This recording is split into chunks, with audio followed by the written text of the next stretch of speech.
What is my டெலிவரருக்கு என்ன பேர் அப்படின்னு தேடும்போது ஜெஹோவா மெஃபல்டி அப்படிங்கிற அந்த பேரை கண்டுபிடிச்சேன்.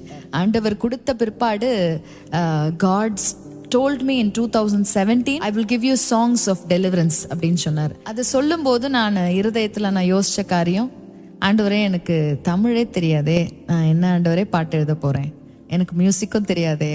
தமிழ் தெரியாதுன்னா என்னதாம்மா படிச்சீங்க?